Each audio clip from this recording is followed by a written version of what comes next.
The Adventures of Priscilla, Queen of the Desert. That little... Did you hear that? Yes. Did I do that out loud?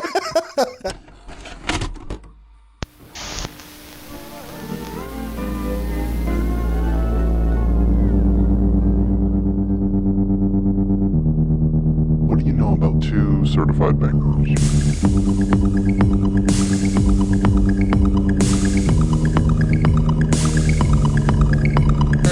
PhantasmaCast. Welcome back to PhantasmaCast, where we watch our favorite movies 2 at a time. And you should too. I'm Jake. And I'm Derek. Derek, what do you know about road films? I'm a big fan. I can't name a whole slew of them. The ones that come to mind are like Some Like It Hot, you know. I think that's very appropriate for this movie. What come to mind for you? I think that like the very first one that comes to mind is like Y Tu Mama Tambien. Oh, okay. Yeah. You know, okay. Bonnie and Clyde. Have you seen Bonnie and Clyde? Yeah, like yeah. the 60s one. That is cultures clashing in a way. Yeah. The special features for To Wong Foo said Easy Rider and dresses. So we've got Easy Rider, you know. Easy Rider is a good one. Planes, Trains, and Automobiles. I like a good, yes. Yeah, that's a good one. Like road movie, Little Miss Sunshine. Little Miss Sunshine. That's a great road movie. Obvious one, yeah.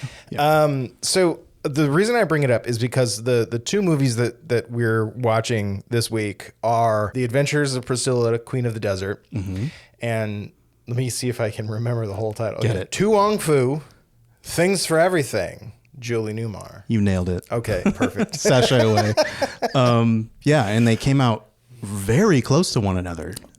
Priscilla in 94, To Wong Foo in 95, which I thought was crazy. And I actually didn't think about that when we were talking about what movies to pair for this episode. It's like a weird case of like totally like different countries that they were made in, not largely different cultures, but you know, different cultures. Yeah. Two movies kind of doing a very similar, not story per se, but a similar wrapper, you know? I'd agree. Yeah. At the same time, just independently of each other. It was like literally a zeitgeist moment in like the gay community to be like, we need a drag queen movie. Yeah. And boom, lightning struck twice. And I think that like fits really well, right? Because what is a road movie beside a sort of journey of self-discovery, you know? Yeah, it's really all it is. It like on the face of it, it's characters need to get from point A to point B, but not to sound too corny, it's like they find something about themselves. They found out something about themselves. Yeah. On the way. That's their change. Yeah.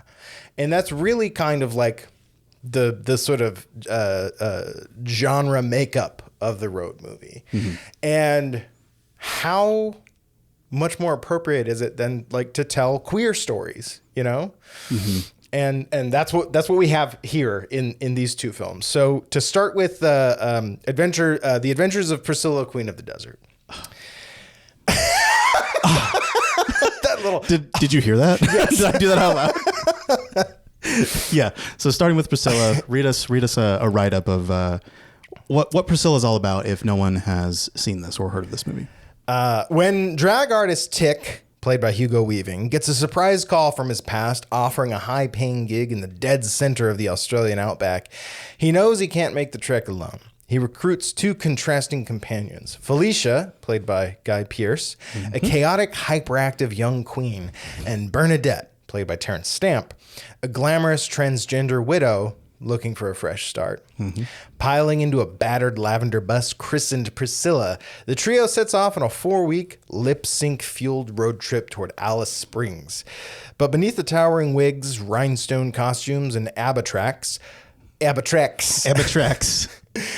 lies a much deeper journey. As they face small-town hostility, find unexpected allies, and even spark a little romance, Tick must secretly grapple with his biggest anxiety yet, introducing his drag persona to the young son he barely knows.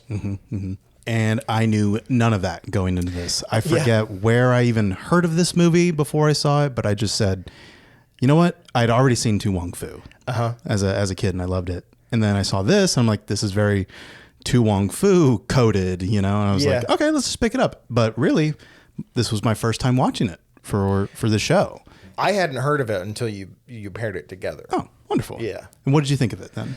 I thought it was fantastic. I think, honestly, I think it's better than To Wong Foo. I think so too. As a film. Yeah, and not like taking anything away from it that it did great, because we're going to talk about that. But I agree. I think there's an authenticity and a rough around the edges aspect to it that is like really missing from To Wong Foo. To Wong Foo is very kind of sanded down for the most part. Yeah. You know, to be safe. Yeah. Priscilla it's the indie film, the scrappy indie film that could. And I feel like To Wong Foo is a little bit more studio, right. You know? But what are some of those like kind of like the rough edges that come to mind for Priscilla that you're like, I love it because of this? Well, I mean, Tick is the de facto main character. Yeah. Right. And the character arc is very clear. As soon as he gets that phone call from, we don't know this yet, but it's from his wife. We don't quite know what she's calling about yet, but after he has that phone call, he gets that flashback to like a doctor walking down the hall of a hospital, and then he bursts through the swinging doors, and it cuts to Tick, and he's in full drag regalia, looking like a chandelier. Yes. Yeah. And just, yes, doctor. And in the background, you can faintly hear the cries of a baby, right? And so that's the kind of first thing where you're just like, he has a backstory that we want to kind of investigate and know more about, right? Come to find out, he has this very kind of what he thinks is a very complicated kind of life. Right. So much so that he's keeping it from him. It's like he's closeted about being straight. It almost feels like, for the most part, until you get those nuances, like you were saying. And well, he's not straight. Right. Like that's too he doesn't typical. He's not typical at all. He doesn't want to it is a sort of difficult moment to come out, right? But his whole life is embedded, entrenched in the gay community. So to come out and just say, I have a wife is very hard for him to do. Yeah. And so you're like, when he does, the other two characters are just kind of like, what? You know, like, how long were you going to hold this out for me, Tick? They have exactly the reaction that he was afraid that they would have. Because otherwise they have like really like just, bitchy like digs at each other the whole time. They're just like, it's all in good fun for the most part, until someone takes it too far. But that's just like part of, especially between Adam and Bernadette. Yeah, they definitely have it out for each other as like the young hot gay Guy Pearce and the elder transgender woman, which is boom 1994. Yeah, that blew my fucking brain out, dude. I was like, no, I thought they were just straight up all drag queens in this movie before I watched it. And then to learn that Terrence Stamp is Bernadette, and he doesn't play it for laughs ever. Right. I was almost expecting like a we get a transgender woman, but there's like butt of the jokes, and there is some of that in here, and it's probably some people watching it now might be like, oh, that's so offensive, but that's just it's a time capsule. I think it's of its moment. I think one of the things that they wanted to do with this movie was to make it fun. But not lose all of the rough edges. Right. Like. This is a fun journey and it's lighthearted and everything, but being queer in a world that's kind of hostile to that is also comes with its dangers, And we see that in the movie. Yeah. And it takes several forms. I like that it takes several forms. Yeah. Like it could just be, long stares after they get off the bus, in outrageous clothes, of course, but I mean, that's what drag is. It's drawing attention to yourself. It's this character. And another reason why I like Priscilla a lot more is that there is that distinction between the drag character and when they're just hanging out. Right. out of costume as just people, as just themselves. And I really liked seeing that aspect, and about how maybe that wasn't quite Bernadette's thing anymore, but we get like hints that was her life before in Les Girls, right? But it led to something else, led to maybe realizing she was trans. Yeah. And that's just such a monumentally progressive thing, I think, to have in a 1994 film about drag queens. So I think it should still be applauded for that. The gay bashing that does happen it's not like really dwelled upon. For example, when they go to, I think it's called Camp PD. This is after Bob joins? This is after Bob joins. Okay. Love Bob. Yeah. But yeah, I know what you're talking about. Adam, the shithead that he is, decides he's going to go full drag in this small town where, what does Bob say? He's like, they get up in the morning, go down into a hole, blow things up, and come up and drink. That's their life. That's awesome. Yeah. He's basically telling them, like, he's like, they're not ready for you. Yeah. Yeah. And so I love that scene where he's like walking through the video store. Yeah. Yeah. And he's like, excuse me, do you have the Texas Chainsaw Mascara? Yeah. I love that. That was so endearing. But he goes into this hangout with all these fucking miners. And like people who work in a mine. Yeah. Mine guys. Mine guys. Minecrafters IRL. Yeah. And like almost passes to like one of the guys. Yeah. Who's like, yeah, I'll show you the sights. And then when he like holds his glass up, he sees his hairy arm. Oh yeah. And he's like, triggered! Basically it's like, fuck that, and then what does Adam say to that? Oh fuck. He says, I guess a fuck's out of the question then. I like that attempt to, because Bob just happens to be there too. Yeah. Felicia in character. Felicia is trying to be like, hey, hello over there to Bob, and Bob's like, no. He's like, you know that guy? No, never mind. Yeah. Gets the implication, gets the signal. I think Bob. when we watched it, you had said something like, I was like, oh no, Bob. Yeah, he's about to let me down. Yeah, because before that, that was a great scene, but another like example of the different kinds of like looks or like feelings you can get from people not within that community or like not accepting of drag queens or drag culture. Because like we're using drag to kind of like not like hide, but like, I don't know how to phrase this delicately, but we're using drag as like a wrapper, I guess, to be like gay culture or just gay people, like visibility of gay people at the time. And like the visibility could be met with, oh, you like, look at that fucking guy, look at that queer kind of stuff. Yeah. And that's what we get in the bar with Bob. But Bob is there as like the most progressive Australian alive. And he's just like, oh, like girls, huh? He's like, I love like girls. Yeah. Like, we'll put you on show at the bottom. Yeah. The boys will love it. He has this, he says later in the movie that he spent 30 years traveling the world, right? Yeah. So he's just kind of like this guy that like has an open mind just because he's seen it all, I like that implication of just, yeah, I've seen some stuff. Ain't nothing bother me. Yeah. So like, it's the people who are bothered by it. It's like, hey, go outside of your bubble. Go live life a little bit more and meet a lot more different people. So you're not just a weirdo being like, well, different bad. Yeah. Yeah. Which, leads us back to that scene with the mine guys where they want to hurt him. Yeah. They chase him down and they want to hurt him, and then Bob steps in and he's like, fucking leave him alone. He was just having a laugh. And then Bernadette comes up and is like, fucking leave him alone. And the mine guy is like, you want to come fuck me? You want to come fuck me? Come fuck me.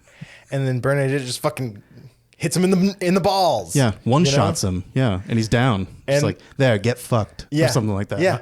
How's that for your fuck? And then later, I wrote this down because I thought it was such a great monologue. And this is after the fact. They're back in the hotel room.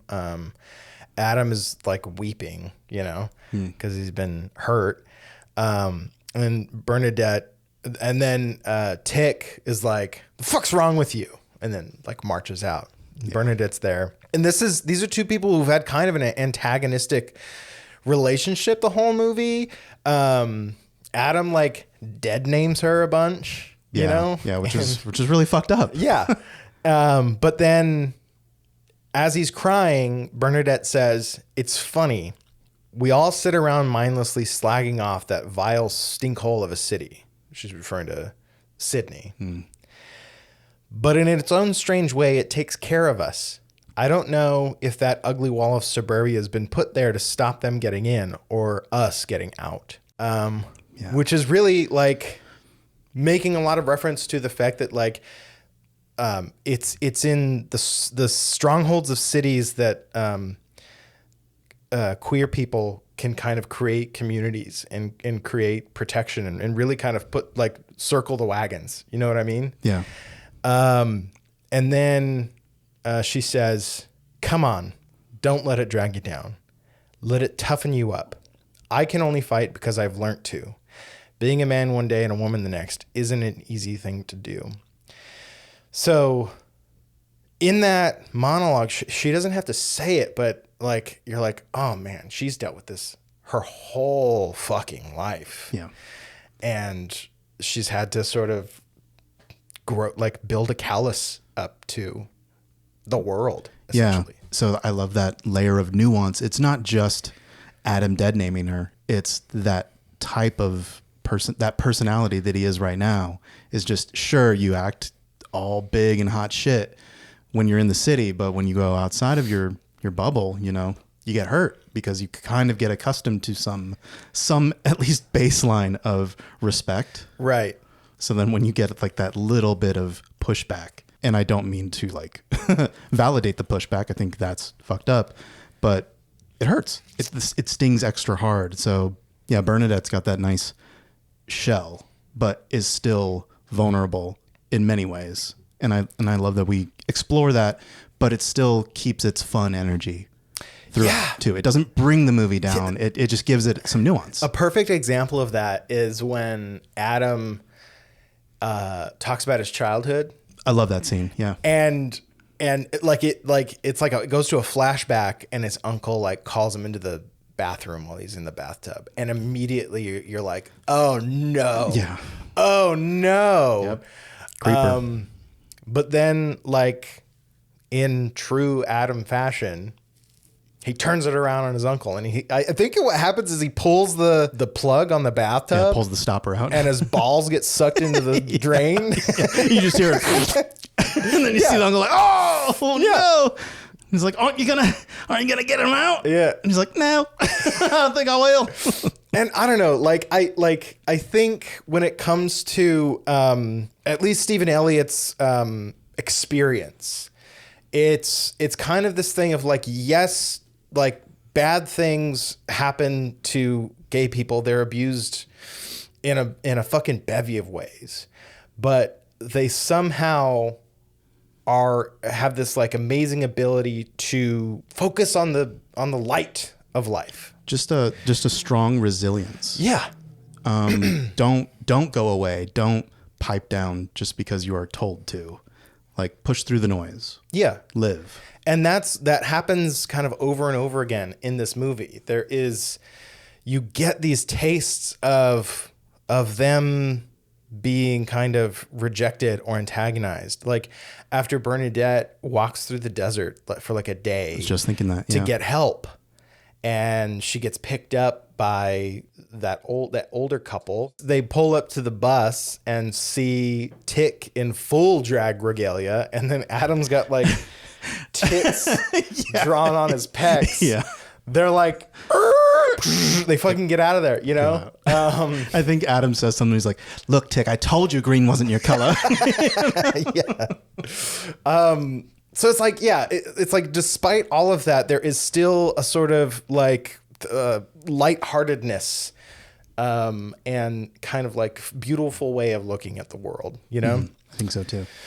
I read this column by Chris Fail. It's called Soundtracking The Adventures of Priscilla, Queen of the Desert.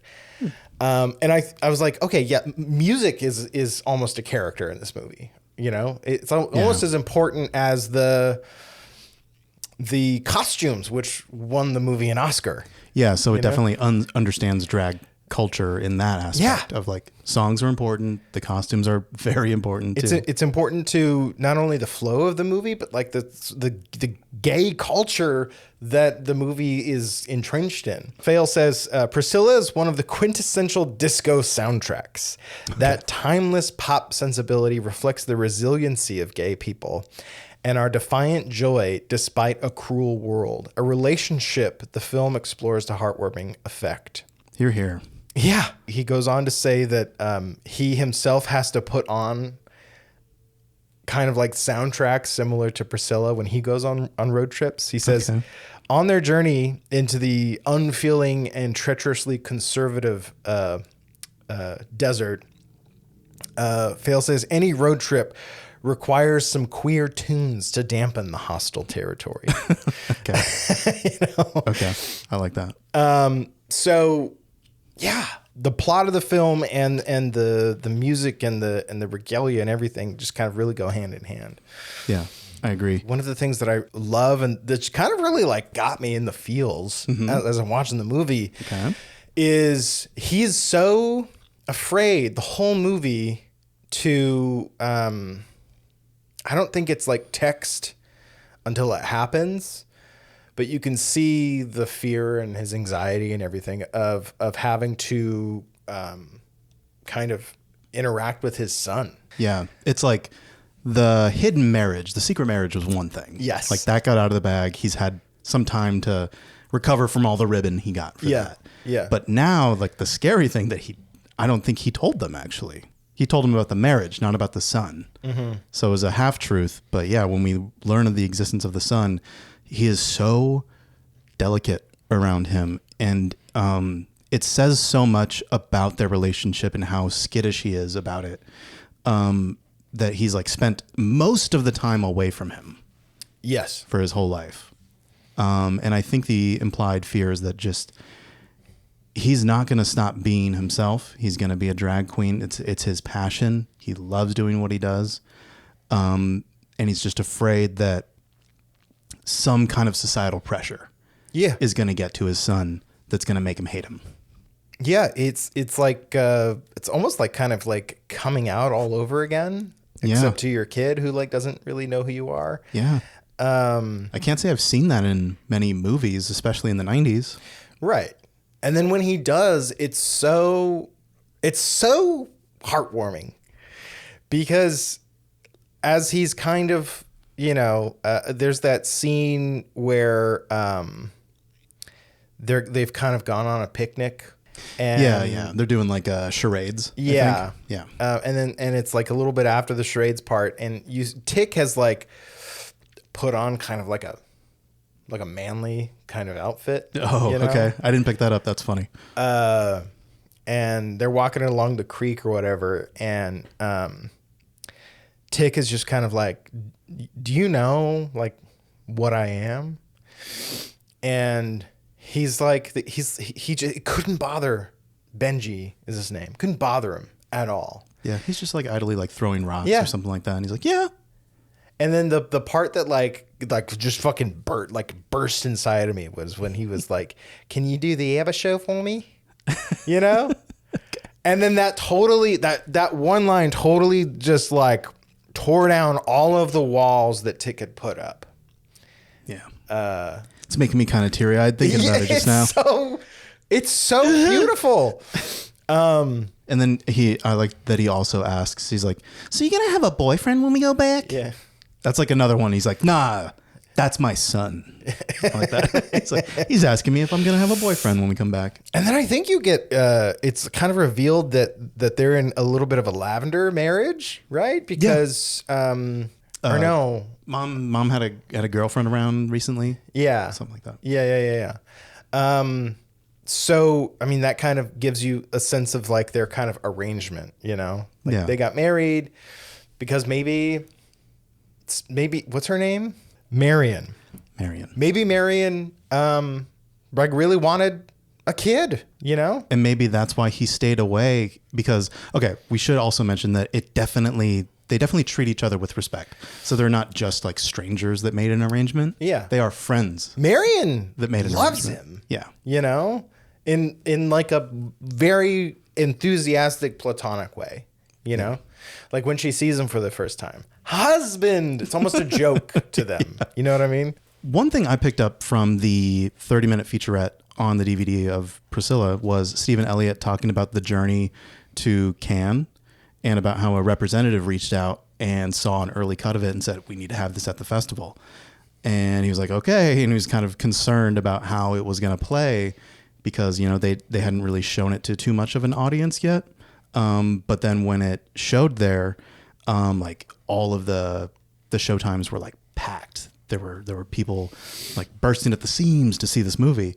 And, you know, he was like, okay, we checked in at different intervals throughout the movie and they were laughing when they were supposed to. That was great. But then come the end of the movie, he was like terrified. He was like, oh no, they're not laughing near the 20-minute or so mark, end of the movie. And he was like, it turns out that I didn't account for how strong the emotional core of that last push of the movie is. So they were just on the edge of their seats, like waiting for that release of the end. And then they finally like erupted in applause. And he was like, okay, I knew what we had then. Yeah. After that reaction. And that's how I felt with it too. I was like, oh my God, why is this like, it's so impactful. It is a silly concept where these are like kind of like silly people, but they're also very serious, very real people. Yeah. And I'm really feeling their journey here.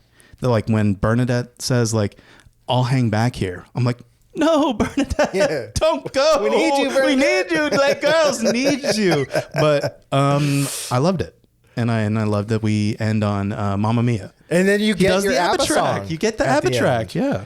And Benji's there and he's just like dancing with Adam and he's like having a good time. He's like hanging out with like the lighting tech, I think, or something. Yeah. It's great. It's fantastic. It's a great happy end to the journey. Yeah. I think the weirdest trivia thing I picked up, we'll leave it on the weirdest trivia, is that when 9/11 happened, people started pulling like more violent movies from the theaters. And he said that they put Priscilla in some of these theaters where they were going to be playing like more normal. There's just or like more goddamn current. People need to pick me. Yeah, up, dude. yeah. People need to feel something. Get Priscilla. Let's get the gays in. And I love that that's its life has been. It was celebrated when it came on the scene. You know, when tragedy struck with 9/11. You know, we get Priscilla coming in to make us remember to come together. And I think we need some more of that. Yeah.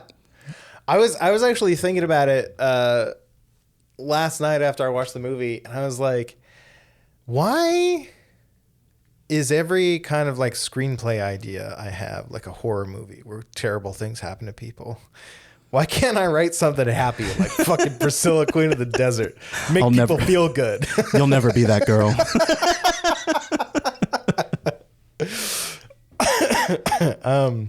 No, yeah, Priscilla, Queen of the Desert, fantastic movie. I'd never seen it before, but I'm glad I did because it's fantastic. It's Fantastic. A good time. To Wong Foo. Yeah. Thanks for everything, Julie Newmar.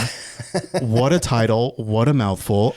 The title, okay, so I love that the titles of these movies refer to things in the movie. Oh, yeah, yeah. Because Priscilla's the bus. I don't know if we made that clear. The name of the bus. Mm-hmm. And then To Wong Foo, thanks for everything, Julie Newmar. Say it out loud. Is like a signed photograph that's hanging up in John Jacob Jingleheimer Schmidt's restaurant. Yeah, totally real. That they steal. He didn't make that up. Yes. He's not fucking with me. This isn't some This weird is fucking canon. fantasy Yeah. movie. I love that idea came from Douglas Carter Beans, the writer's real life. Is like there was this like Asian restaurant that he went to that had that memorabilia on the wall, and he would when he would go there, he'd be like, "I'm going to the Julie Newmar table." I want to be that. I want to be. I mean, like, let's get the Julie Newmar table. So, what is To Wong Foo? Thanks for everything, Julie Newmar. Thank you. When glamorous New York drag royalty Vita Boheme and Noxzema Jackson, paid by Patrick Swayze and Wesley Snipes, respectively, tie for the crown of Drag Queen of the Year, they win a trip to the national finals in Los Angeles and immediately recruit unpolished drag princess Chichi Rodriguez, played by John Leguizamo. Love her. To join the ride. Piling into a beat-up 1967 Cadillac, their fabulous cross-country road trip screeches to a halt when they break down in Snydersville, Nebraska, a dusty, isolated one-road town. Worse yet, a bigoted highway patrolman with a personal vendetta is hot on their high heels. Initially viewing Snydersville as a cultural wasteland filled with rural simpletons, the trio soon discovers that the locals are far more complex than their small town stereotypes suggest.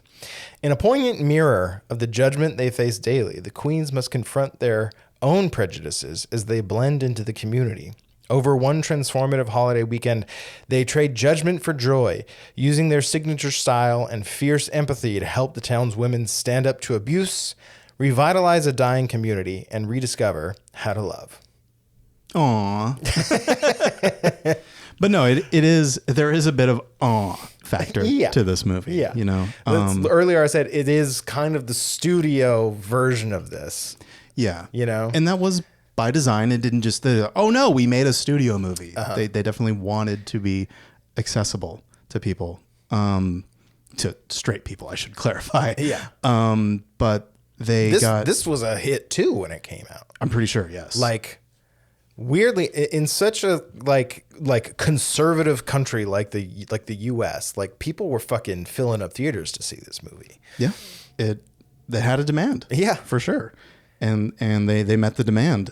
And I think, nowadays this movie would probably be rightly criticized for being like, oh, but it features like all straight men in the cast. But at the same time, it would be called Too Woke too. You know what I mean? Too Woke like, Foo. It's a movie that couldn't win. I mean, it could if you just ignore the fucking noise. There's a lot more cultural noise now with social media and that shit. Which, is both a good thing and a bad thing. It's a bad thing when it's nonsense like Too Woke. Yeah. Too Woke Foo. When it's that shit, but when it's like people being like, hey, we should get, some trans actors to play trans roles when possible, put the call out. Don't like narrow the casting pool, basically. Mm-hmm. And in the documentary for this movie, I don't know if they did that. I will say that they definitely did that for Priscilla. They're like, drag queens, come on out. And it just didn't happen. They tried to cast actual drag queens. Yeah.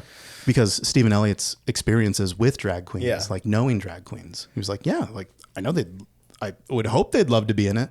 And wait, so why did they end up casting real actors instead? Because nobody showed up. Yeah. To the audition. And he's like, I wonder if it was because it was set at 9 a.m. He's like, They're all asleep. He's like, nobody wants to get all done up and go to an audition at 9 a.m. Yeah. He's like, so maybe we could have had a little bit more success if I said it at like 1 a.m. Yeah. Or something. You can't tuck before 5 p.m. Right. But back to To Wong Foo, I don't think they didn't go into the casting process for drag performers at the time, but they did have some involvement in it because they got RuPaul to be in this movie. The RuPaul inspiration for this movie, I don't know if you know about this, the writer, like one of the things that sparked him to write the movie was he was watching RuPaul's Supermodel video, and it was on MTV at the time, and his mother walked by and she said, yeah, she's a beautiful girl, but her voice just isn't big enough. And he's like, oh, that's interesting. So what if like these, drag queens get they get in a car, the car breaks down in the middle of America, and everyone thinks they're just career girls from the city. So he's like, that would be kind of funny. Yeah. And, who's to say if that could be funny now? But that's kind of why there's like a weird aspect to To Wong Foo that kind of makes it not authentic. I know what you're talking about. Yeah, yeah. And it's something that like I don't know. I wouldn't say it like bugs me, but it like No. It's a detail that I can't seem to just let go of. Right. It's kind of this like they all kind of pass to the townsfolk. Right. You know. And well, they're just career girls. Yeah. Kind of thing. I'm not going to say anything because they're just career girls. Yeah. And like there's a lot of different ways you could read it, It's either like Clark Kent syndrome, where as soon as he puts on the glasses, they can't see it's Superman. Yeah. Or, and this is a good point that like Brittany had brought up. It was like people would just rather ignore the fact that they're men. Oh, right. You know what I mean? Right. Like rather than address it, there's this kind of very old thing of let's just not talk about it. When I was growing up, it was if you don't have something nice to say, don't say it at all. I think that should come back in some regard because I think everyone's too goddamn mean on the internet. Yeah. Everyone is too fucking on edge all the time.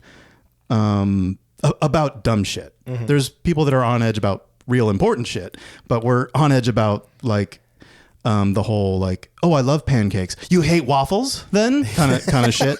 Yeah. But yeah, I do like that they pass. I love that like is just like, okay, we'll go with it. That's what kind of makes it,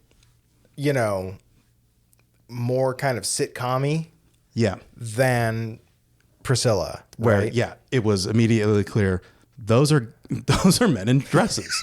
They're drag, and they're like, yeah, that's the culture.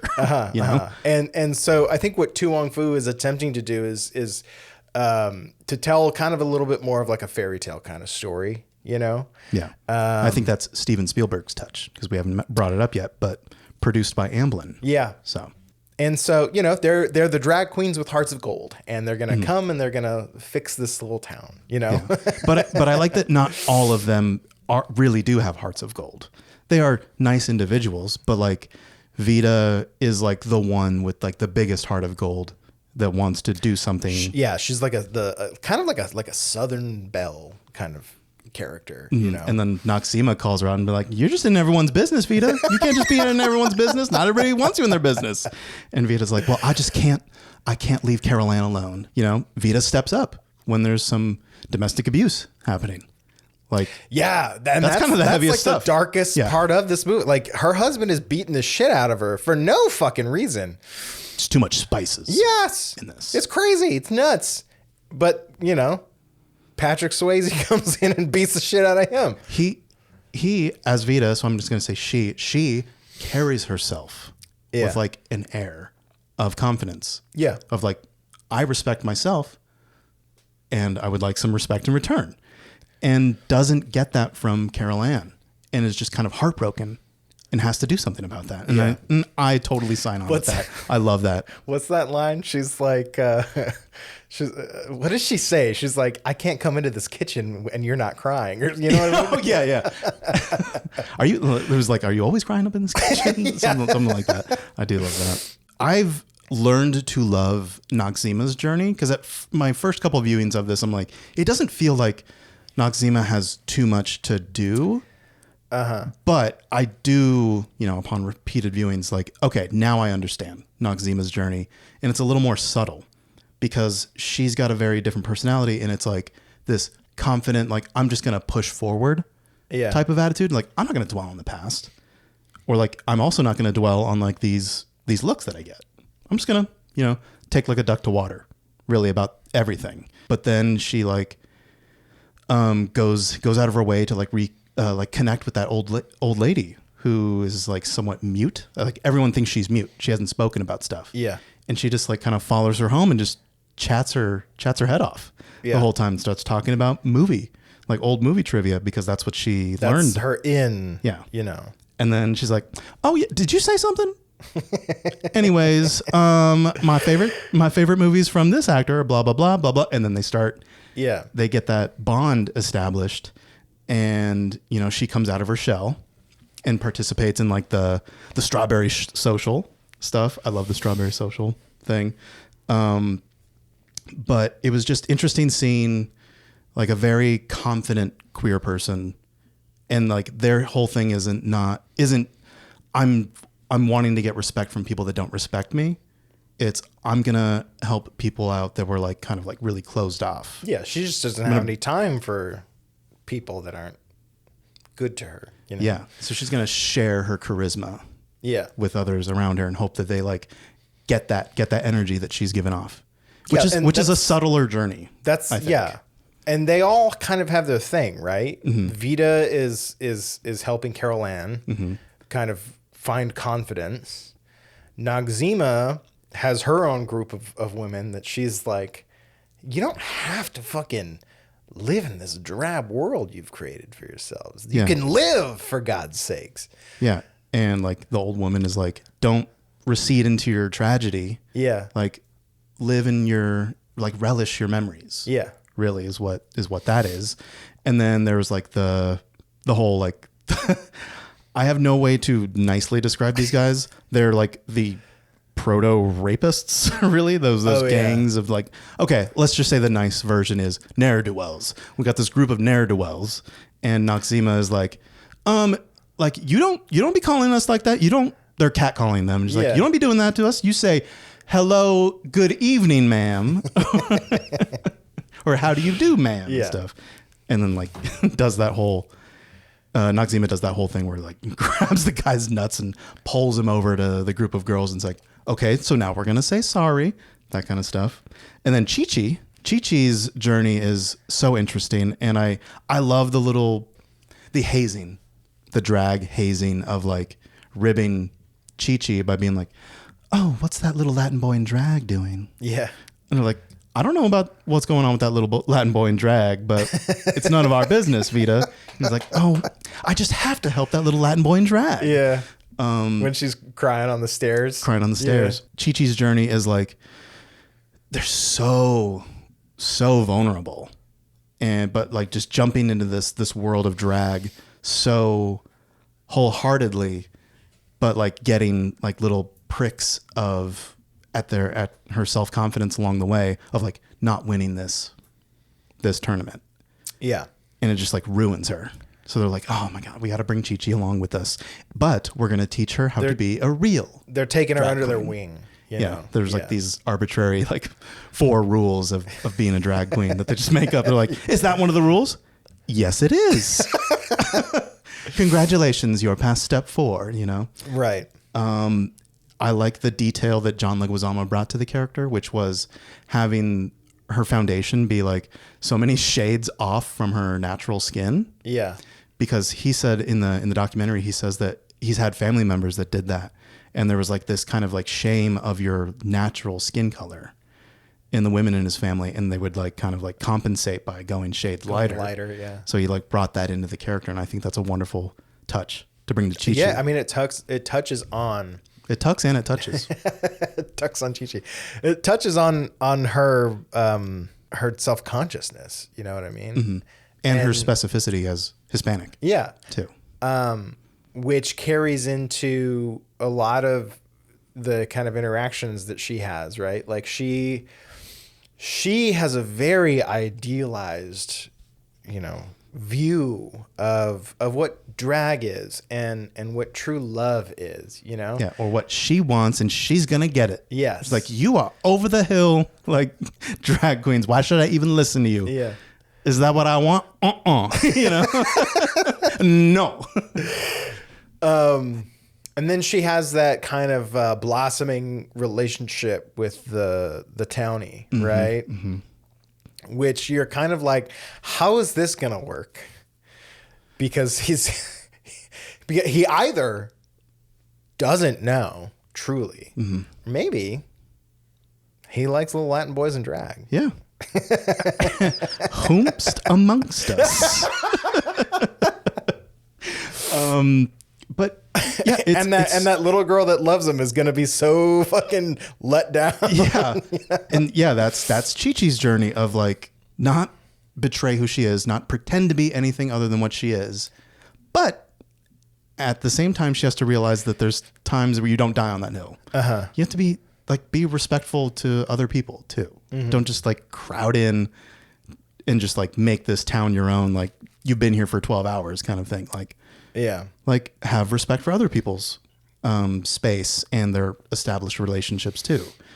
And then doesn't she help that girl kind of build up the guts to like go after him? Yeah, she helps. I think they all help with the makeover that she gets, but then Chi-Chi is the one to stay behind to tell her of the era, the aura to give off of like standing there expectantly, just being like, don't let him bring you down, like stand, be present for what you want, and like have your head held high, kind of stuff. It was very sweet. Yeah, very sweet. I love that.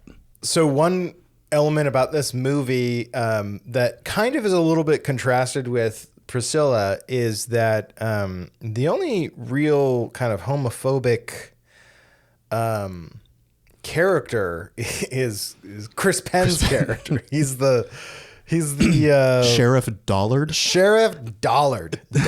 It says Dullard. It's a misprint. Who is essentially a stand-in for any homophobic asshole out there. Right. And racist. And like honestly kind of a rapist too, because as he's frisking Vita, he goes in to grope. And do you want to know a funny thing about that scene? Yeah. Go ahead. Patrick Swayze put a corn cob down in his underwear. Where'd he get that?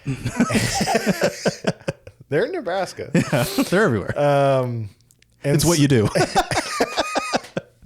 And so when Chris Penn goes to grope, his reaction is real because he's grabbing onto the corn cob in his frock, He's like, holy shit. Yeah. Why are you hard right now? But yeah, he goes in for a grope and it's the whole reason he brought her over. Yeah. He like falls and hits his head and they think he's dead. Falls weird. They're like, oh my God, Sheriff Dullard is dead. Yeah. And so he's spending the whole time. It's kind of like a Cinderella thing of like he's trying to find them because the heel is left behind. Yeah. And he's got this fucking idiotic list of like places homos go. Yeah. I love how cartoonish that is. Yeah, like the homo hangout spots or something is what his list says. It goes to a the thrift spa. store. Yeah. Ballerina. It's just kids. He's like examining them to make sure. And so, but like you don't get that really from the townspeople, No. In the town, I think what you're getting at is everyone in the town has their own problems too. Yeah. And they all, the girls like contribute. Vita hears about the strawberry social and is like, that sounds fantastic. What do we do with the strawberry social? Mm-hmm. Well, we make the pies. We go somewhere and we eat the pies. Sounds lovely. Yeah. And like, let's spruce it up a bit. What's the theme that she comes up with? They're like, what do we know about strawberries or something? They're red. That's right. Yeah. It's like, we need a girls' day. And then the one late townsfolk was like, what's a girls' day? Yeah. Well, I didn't know. I just didn't know. And I just love the life that they bring to the town. And like the strawberry social ends up paying off for like the end scene, the third act. Yeah. Really, when Sheriff Dullard comes in and is like, has a fucking shotgun. He's like out here to like kill them. Yeah. Basically. And he's like, come on out. Like, I know it's boys. I know it's boys in there. Or something like that. And then we get like the sense that Vita's going to come out. Yeah. But we have like someone dressed in red with a veil. And we think it's Vita coming out to confront him. But then the veil pulls back and it's Carol Ann. Yeah. And he's like, you're not him. That ain't you. And she's like, no, it's not. Or I forget exactly what she says, but then like the whole town kind of shows up in solidarity. They do a Spartacus thing. Yeah. I'm a drag queen. Yeah. I'm a drag queen. Yeah. You know? And they're just giving him shit. They're like, yeah, like kind of piss off now. And he does. And then we have that like ending sting joke of like some farmer walking by and he's like, you know what, when the founding fathers wrote the Constitution and all that, they didn't say anything about like they didn't say freedom for these types of people. And the farmer's like, well, I know one thing about the founding fathers. And like, what's that? They had an appreciation for a nice wig. He like flicks the hat. Yeah. You know. And then we get a final dance number and stuff, and it's fairly Hollywood. Yeah. You know, before they drive off. All is right in the world. Yeah. You know? And then that sweet moment that kind of touches on that sense of like, oh, like what's their deal? Like how are they just like really passing or that kind of thing? Carol Ann says to Vita, like, you know, I don't see you as a man or a woman. I see you as an angel. And Vita's like, that works. You know? Yeah. Just like, just being seen. Yeah, and that's really, I think, like what the movie is about, right? That's the journey, so to speak, of this road movie. Mm-hmm. Is and not just for the main characters, not just for the drag queens, but everyone. Like everyone deserves to be seen and to be a person, and you know, to have their lives, to have agency. Yes, and like even the proto, like, you know, assaulters get their own thing. The proto assaulters get their own thing because like they start saying like, good evening, ma'am. They become gentlemen. Yeah. They start dressing nice. They're at the social too, you know, they're throwing down. Yeah. But then like the final scene of To Wong Foo was a Spielberg suggestion when to have Chi-Chi win. Yeah. That we go see the pageant or the championship LA show at all. And then, you know, we have Chi-Chi win, and Chi-Chi now has foundation that matches her natural skin tone now. Yeah. And she's like carrying herself a very specific way, like more confident. Looks like Liza Minnelli. Yeah. Kind of. And then Julie Newmar shows up to crown her. And that was a Spielberg thing. He's like, why didn't Julie Newmar just show up? Yeah. I'm like, oh, duh, Stephen. Why didn't we think about that? Yeah, let's just call Julie Newmar up. But, you know, despite the sanded edges of it all, the fluffiness of To Wong Foo, I still think it's very funny. I still love seeing these men play those roles so wholeheartedly. That is another, sorry to cut you off, but like that is another element of this that like is so interesting to me, right? Because all three of these actors they're known for kind of playing quote unquote very masculine roles. Yeah. You know, I'm still shocked that Wesley Snipes is in this movie. Dude, he fought to make sure he could be scheduled into the movie. That's crazy. He delayed the movie. Yeah. He was like, please delay it so I can be in it. Yeah. There was another actor that they were looking at instead of like if they couldn't get Patrick Swayze. I couldn't remember who it was, but I know. Shit, I should know this one. Was it Tom Cruise? No, I think maybe it was Robin Williams. Yeah. I think someone tested in makeup, and they were like, "No, I don't think I'm pretty enough for this." I think they had looked at Val Kilmer. You know what's even up? crazier? Okay, I don't know how true this is. go off. I found it on the Spill it, sis. the IMDb trivia. IMDT. Mel Gibson. Oh, considered being in the movie as Vita. You know what? I almost wish we had a version of this. We lived in a world where that did happen. Yeah. Because then maybe it could have changed his heart a bit.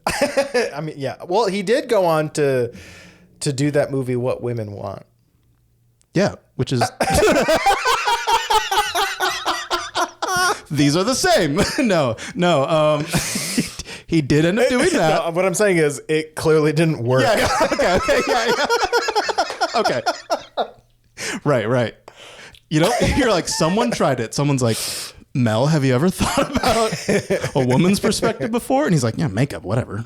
Yeah. Whatever broad's like. Have you ever seen it? Yeah, no, I've seen it. I was like, that's kind of what it is. Yes. But I want to like kind of close things off. Yeah. By talking about that transformative experience, particularly with Patrick Swayze. Mm-hmm. It was very meaningful to him. He like kind of tapped into this feminine side that he hadn't before in a different way of like than dancing, because I feel like people are like see a male dancer and they think gay. I think he was bullied when he was a kid for learning ballerina dancing. Yeah, I can see that. Ballet, I mean. Ballet. But this role, according to like the director in the documentary, said that it really like changed him. And it brought a whole perspective of how he can see himself. Yeah. And I thought that was beautiful. And then with Terrence Stamp, he got to a breaking point during the filming of the like Shake Your Groove thing sequence on the bar. And it was like very tough because like the costumes were like falling apart and he had these nails on that he was not used to. And that was giving him trouble throughout the production beforehand. But Stephen Elliott says he reached a breaking point and was just like, fuck that. I don't want to do this anymore. But you know, he talked him down from it, or he realized I think he says he realized he was being a bit of a shit. Yeah. he's like, oh, I'm being a bit of a, of a downer, aren't I? Yeah. Sorry. Let me get back to it, and became the consummate professional. Yeah. After that, it was the hardest part of his career up until that point. And it kind of like, I guess, convinced him to stay around because he was considering quitting or just retiring from acting because of the kind of jobs he was getting in America as like the British villain, really. So it was wonderful that this movie like broke him, but also reinvigorated him. So that's the kind of parallel with Swayze too. Exactly. And I don't know, maybe if you check these movies out, which I definitely think you should, maybe that'll happen to you too. Show it to someone you think might not like these movies and be like, you know what?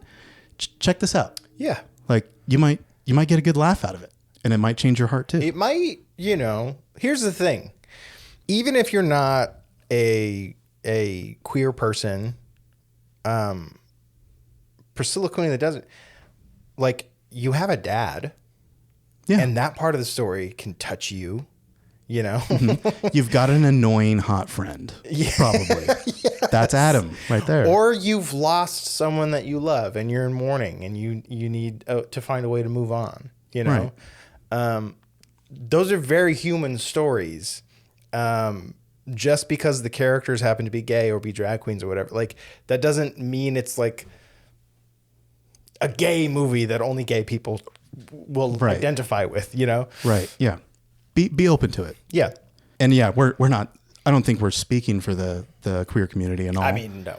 But we wanted to do this movie for Pride. Yeah. For Pride Month. So happy Pride to all who celebrate, you know, and I'm sure you've seen these movies, but let's share them again. Let's pass them around. Let's give it a shot in the arm for like its 35th, 36th kind of anniversaries kind of thing. Yeah. So, I don't know. I think that'll be it for now. Yeah. And we'll see you guys next week. Bye. Bye now.